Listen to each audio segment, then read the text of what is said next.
Worldwide caution for U.S. citizens in travel. This just coming out yesterday. In the past 24 hours, we've seen the U.S. Department of the State, Bureau of the Consular Affairs. This is from travel.state.gov, linked in the description below. They've said there is a worldwide caution due to the increased tensions in various locations around the world, the potential for a terrorist attack, demonstrations, or violent actions against U.S. citizens and interests is at a high alert. Now, this also came out yesterday, and that is information for U.S. citizens in the Middle East. And yes, this is as a result of all the tensions that are increasing with the Israel and Hamas war between the United States and Iran and other nations, all surrounding this conflict that many are saying could lead to World War III. Now, things have intensified over the past 24 hours, despite the fact that we heard that there will be pauses, ceasefires by Israel. But take a look at what's coming out today. Last night, U.S. troops face further attacks in Iraq as our troops are getting hit again, they're saying, by Iranians. And Iran today, take a look at this, warns of an inevitable expansion of the Israel-Gaza war. Coming out from Fox News today, Iran Foreign Minister warns Israel-Hamas war expansion has become inevitable. And take a look at this. Due to the expansion of the intensity of the war against Gazan civilian residents, expansion of the scope of this war has become inevitable, he said. Now, it's unclear what he meant by inevitable expansion of the conflict, but we've heard warnings from them that the U.S., they hold accountable for what's taking place in the Gaza Strip defending Israel,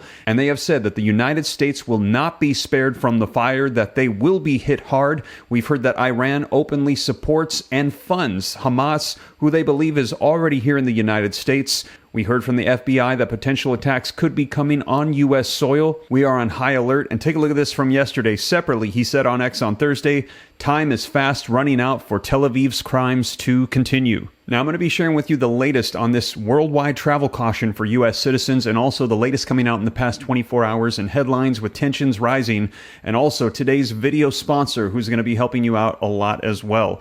But before we dive in, do me a quick favor. I know that this is not the news that anybody wants to hear, that things are increasing, there's tensions rising, and there's concern of World War III. But if you appreciate the updates, the knowledge that's going out, and I believe that knowledge is power, and us knowing what's taking place is half of the battle.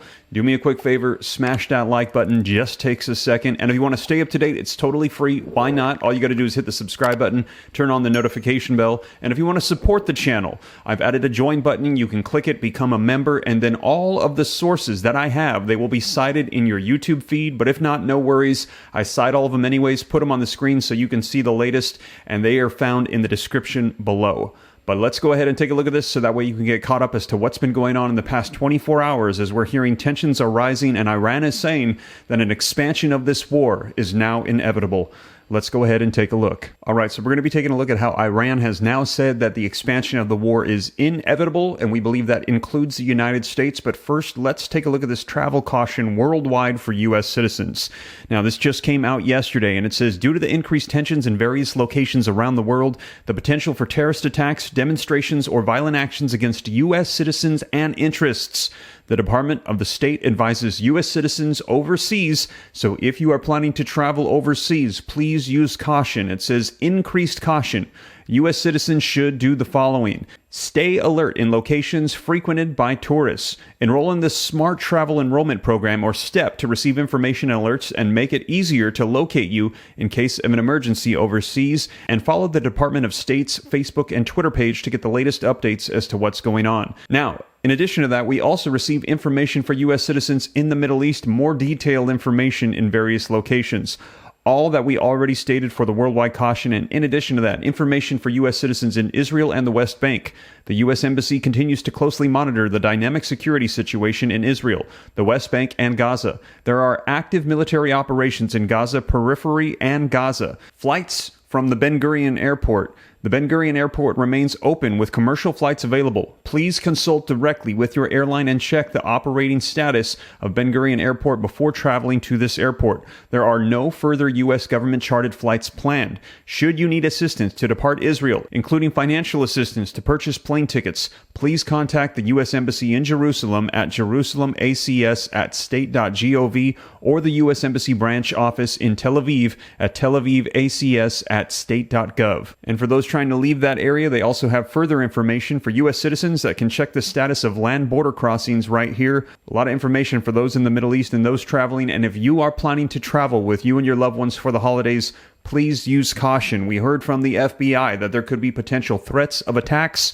on our infrastructure, not only physical, but they want to take down our U.S. systems. We heard to watch the water, watch the electrical grid, watch airports. And we heard just yesterday that the U.S. struck back. Now, this story was widely covered in the media. In fact, at the time I'm looking at this, there are literally over a dozen different articles coming out on this. Now, I'm looking at Ground News Vantage Plan. Now, this is the first place I check to get the full story on breaking news, especially with what's going on in the Middle East, because they give you the story behind the story. Let me show you why I find this website so useful. Let's take a closer look at what's been going on. You can see there's headlines, some leaning left, some leaning right, with different narratives. Ground News even shows who owns these sources, whether it's independent or a big corporation, which can influence how they spin the story.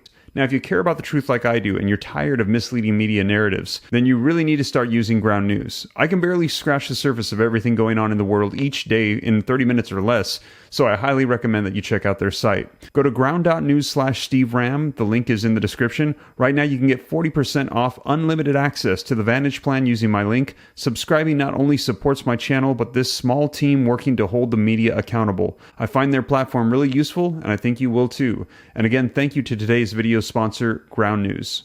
Now, after that retaliatory attack from the United States on Iran, we actually heard that it was a weak display, and now we've seen attacks against U.S. troops intensify. Take a look at this article coming out today.